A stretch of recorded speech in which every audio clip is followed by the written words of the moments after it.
cliffside. My pronouns are they, them. And this is cliffside permaculture. What are you doing up there, Crazy?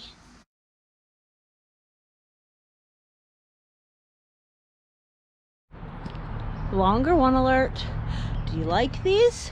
At the end, there's a few questions about preferences in material. I've got time mostly for shorts, but when I get to talking, I get to talking. So, like, also, I'm not brave enough to go live, but I talk about that at the end, and I'd like your thoughts. So if you want to see the garden, stick around. Feel free to put it on fast. Thank you, thank you, thank you, thank you. See you in the next clip. Hey there. It's still raining. It's been pretty much raining all day, but it's only raining a little bit right now. And I keep intending to do a tour, but as you can tell, I've been incredibly busy. Can you tell? Because, like, I get partway into a project and just, like, it don't get finished. So that's a thing. Ankles are feeling a lot better. I've been on Synthroid for like 3 weeks because my thyroid wasn't apparently doing the thing suddenly, and then my ankles got real swole up. So they're doing a lot better, but they're real delicate because swollen tissue just ends up hurting very easily. So that's where that's been.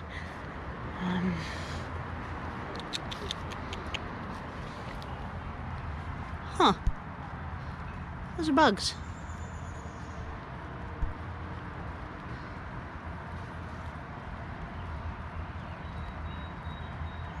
Weird, there's bugs on my columbine.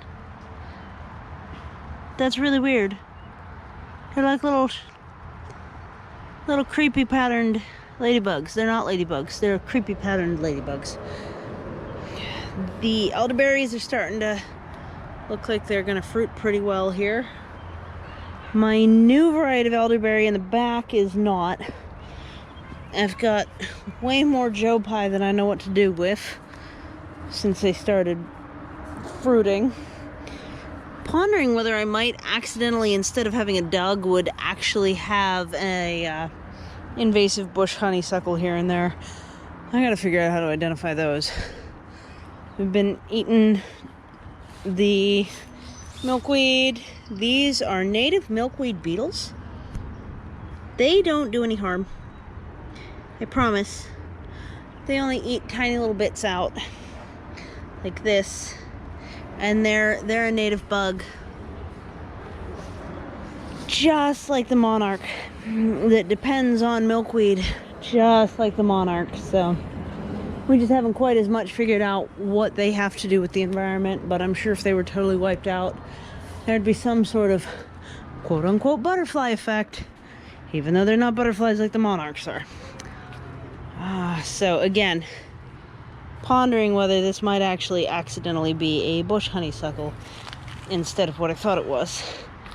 Getting more milkweed popping up all over the place. I think I need to just pull this one because this is the walkway. These smell amazing, and then that one's taller than me by like 4 or 5 inches, so it's probably a 6-foot lily. These were listed as supposed to be able to get up to 8 foot. In my experience, that's about as tall as they get, which is pretty awesome. There's ones over in the hedge there too. I keep tucking them up into the hedge so they don't hit me in the head. This water keeps ending up red. Isn't that creepy? It almost looks like we'll say antifreeze, because I don't want to say what else it looks like, right? I'm thinking that's because the color of the clay rock at the bottom there is all like, it's like this stuff. It's like that stuff, which is pretty red. I keep letting it be pretty well drained, because what I want to do is shave away a lot of the sides, dig it out, probably pull back some of the wood chips there, over there, and And pull those back and just go ahead and see if I can pack some clay in there, because it drains out from about partway up my rocks here, and I have all that clay I saved, so I think it'll be plenty good to take care of it. Got dry enough that the raspberries took a break. They don't go ripe as well when they're super dry. I am thinking about digging out a trench along the back end of this to be my walkway, filling it with wood chips, because I find that the soil just stays so much more well hydrated, more consistently well hydrated when I do have good wood chip activity. And the water all drains out the front here. As you can see, it doesn't fully saturate in. So I think I need a swale on the back end of that too. Thinking about it. I did end up with a half decent looking set of apples on this friend. Yeah, I don't know. I am unsure. Look at these slugs. There's so many stinking slugs. Yeah.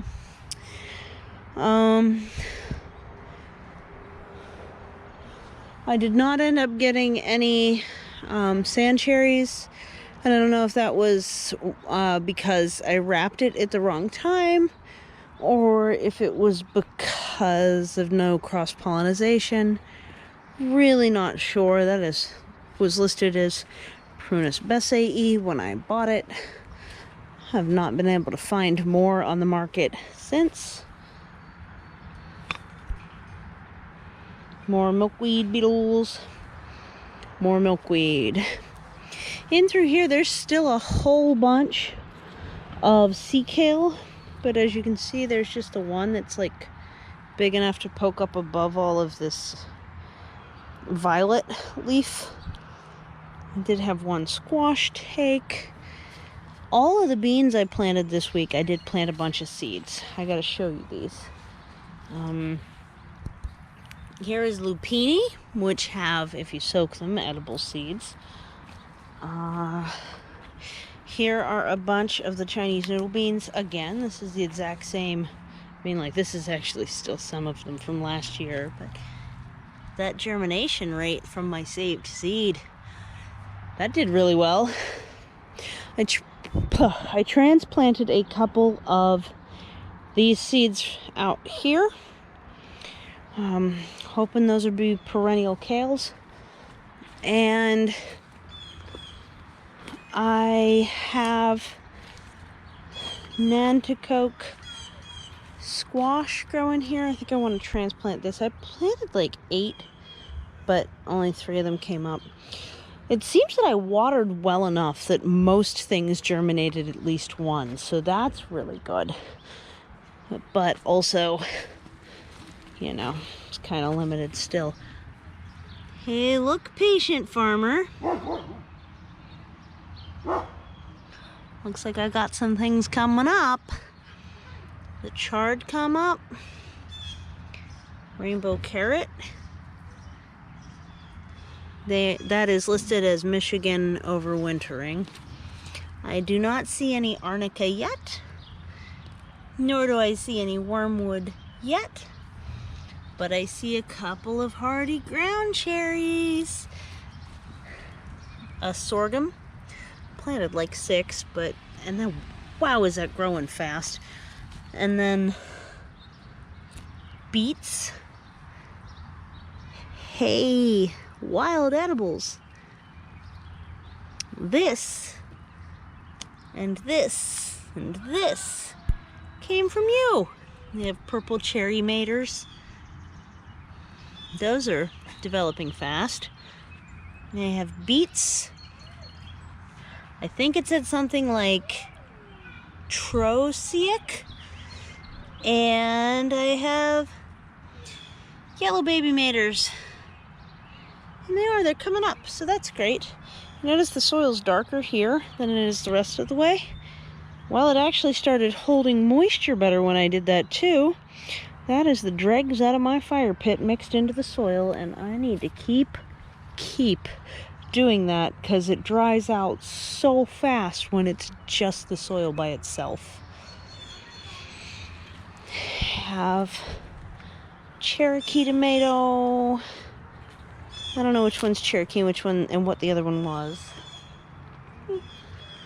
I have to do a video for the celery competition, because this is my celery substitute, and it be taller than me now. That is a volunteer of my, I call it the guerrilla gardening tomato, because it just plants itself every year. And sorry, wild edibles, I did not manage to remember to process that seed before I mailed those to you, the rest of the stuff I sent. So, whoops. Turns out Yosta berries are real tart even when fully ripe. But, that's what that is. I think I seen just about the last of these red currants. There's a few in the middle. Been getting strawberries off of this couple of strawberry plants here.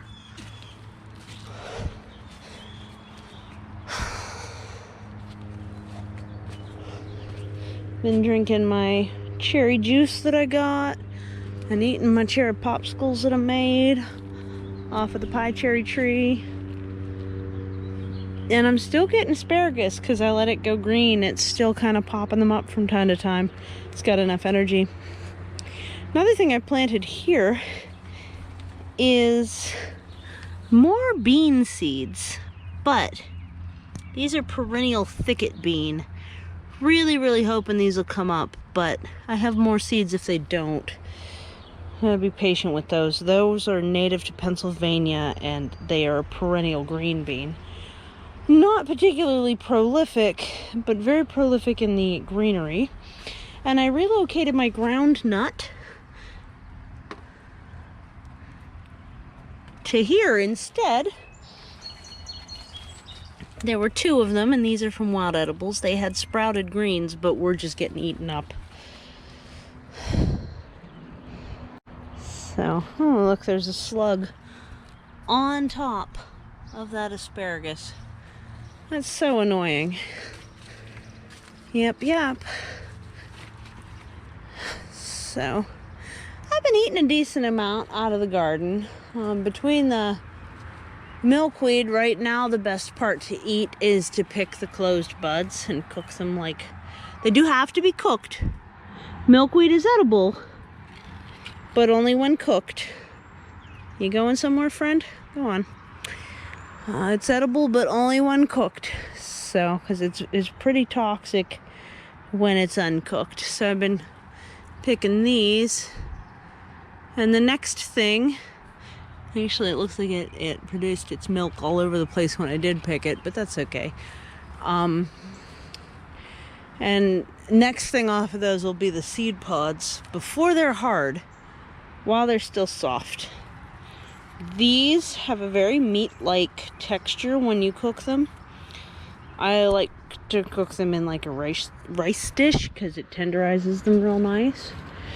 The leaves are getting a little old this time of year, but I was having the cooked greens. If you didn't know what hollyhocks were before, it's the mallow family, as you can see. All different colors. There's a yellowy one right there. And this one's kind of like a dark burgundy. The aviary's doing great. I have not yet started on this, what ought to end up being a chicken coop. Nor have I removed this side wall, which it turns out the measurements will work pretty well to turn into the roof of this. Just need to rebalance it because I don't want that roof sloped towards the house. I want it sloped away. So I got to get up on a ladder and really pound in that other side. It gets close to rock, but I think I can still get it through. Need to get those in at least another 6 inches and the other one about a foot, in order for it to slope in the right direction and not flood my porch. that little noise you just heard is the new rooster's little crow who gets along with Phantom. I still gotta clean underneath this particular cage, but look at them. Look, Phantom has a friend for the first time in golly only knows how long. I want to call the new rooster Doinkaroo because they doink, doink, doink, doink, all the bouncing. Little bird gets excited and bounces around like a fool. So, yeah. And I don't think we're gonna go down the hill today. It's such a jungle and everything's wet.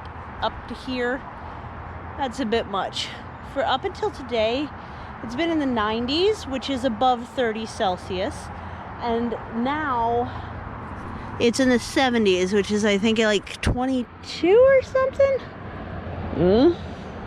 We can go check. Because it rained a lot today. I had a pop-up on my phone warning me that there's a risk of flash flooding. Yeah, I was right on. 22.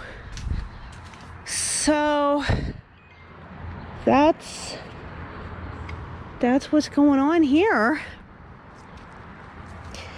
Trying to take care of my health, get enough rest.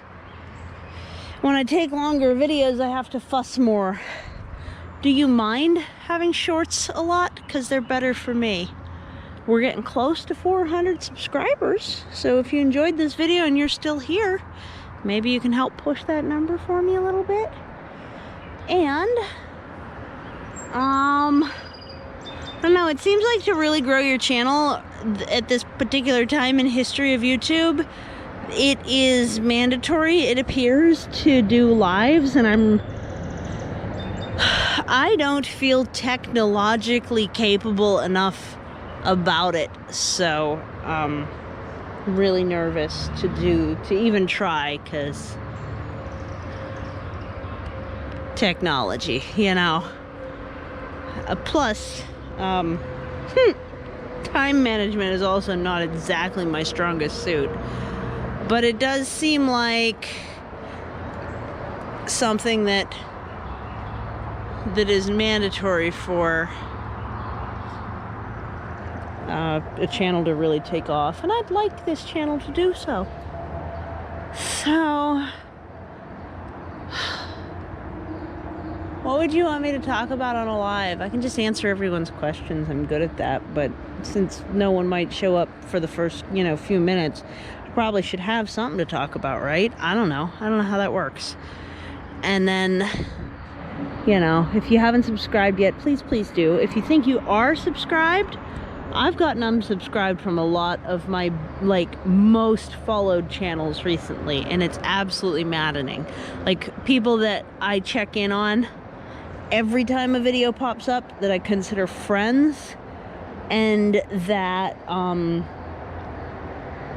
we're always in comment chains with each other, If you ever see a video of mine that has 32 comments, it's one of those people that got in a conversation,